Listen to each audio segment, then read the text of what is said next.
Assalamualaikum warahmatullahi wabarakatuh. Selamat pagi semuanya. Oke, hari ini kita lanjut belajar ya mengenai penurunan titik beku. Nah, penurunan titik beku. Nah, sebelum ke penurunan titik bekunya, kita harus kenal dulu ya apa itu titik beku. Pasti kalian udah familiar kan tentang kata titik beku gitu. Nah, biasanya kan identiknya kan dengan es gitu ya, dengan yang dingin-dingin lah, namanya juga titik beku ya. Oke, maksudnya apa sih titik beku itu gitu?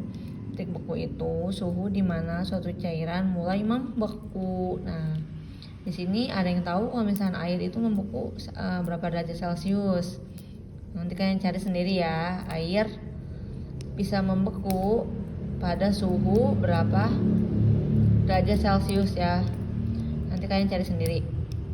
Oke, nah sekarang kita langsung ke rumusnya dulu ya. Nah, di sini jadi titik beku sama penurunan titik beku itu berbeda ya. Nah, kalau titik beku itu apa namanya? Simbolnya TF ya.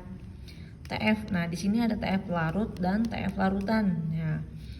Nah, sekarang kalau penurunan titik beku itu ditandai dengan delta TF. Nah, biasanya titik beku larutan itu lebih rendah daripada titik beku pelarut ya. Kenapa? Karena ada hubungannya dengan penurunan tekanan uap. Nah, jadi si zat larutnya itu bisa menurunkan titik bekunya ya. Sehingga titik beku larutan itu lebih rendah daripada titik beku pelarut ya.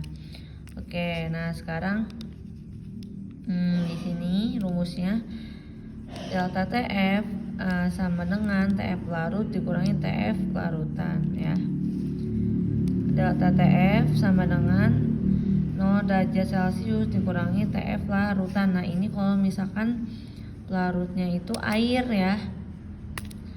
Nah, jadi gini maksudnya, titik beku pelarut itu enggak selalu air ya. Beda-beda gitu. Nah, kalau misalkan pelarutnya air, berarti titik bekunya itu 0 derajat Celcius gitu ya, jika pelarutnya air. Oke, nah untuk mencari titik beku berarti tinggal dibalikan rumusnya. TF sama dengan 0 derajat Celcius dikurangi delta TF kayak gitu ya.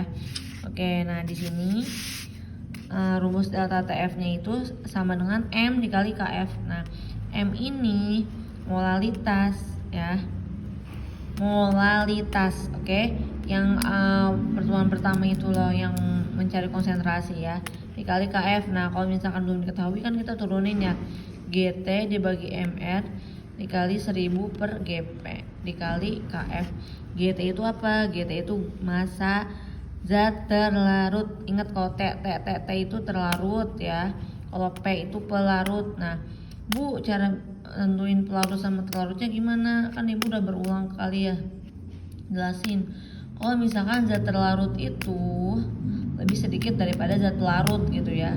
Apalagi kalau misalkan di soalnya itu ada air, itu udah pasti biasanya itu air itu pelarut. Tapi kalian lihat lagi mana yang lebih besar atau yang lebih banyak itu pelarut ya. Kalau yang lebih sedikit itu terlarut. Oke? Kayak gitu ya. Bu, KF-nya gimana? Nah, KF-nya nanti biasa diketahui di soal. Jadi nggak usah cari-cari lagi. Biasanya tuh KF-nya 1,86. Oke? Seperti itu ya. Oke, hari ini sampai sini dulu. Nah, penurunan titik beku ini biasanya diaplikasikan di mana, Bu? Nah, biasanya itu kita familiar kan sama es putar nih. Nah, pembuatan es putar itu pembuatan es putar itu aplikasi dari penurunan titik beku ya. Selain pembuatan es putar apa nih? Ada cairan beku pada radiator mobil. Nah, lalu ada pembukuan salju oleh garam ya. Kalau misalnya di luar negeri kan biasanya suka ada salju di jalannya. Nah, itu maksudnya bisa dicairkan oleh garam gitu. Jadi saljunya itu bisa lebih cepat cair gitu oleh si garam itu sendiri kayak gitu ya. Oke. Tapi yang paling familiar kan kalau misalkan kita kan dailynya itu kan pembuatan es putar ya. Nah, nanti kalian praktek ya membuat es putar di penurunan titik beku ini ya. Nanti akan dijelaskan lebih lanjutnya lagi oleh Bu Salwa. Oke, semangat semuanya. Terima kasih. Wassalamualaikum warahmatullahi wabarakatuh.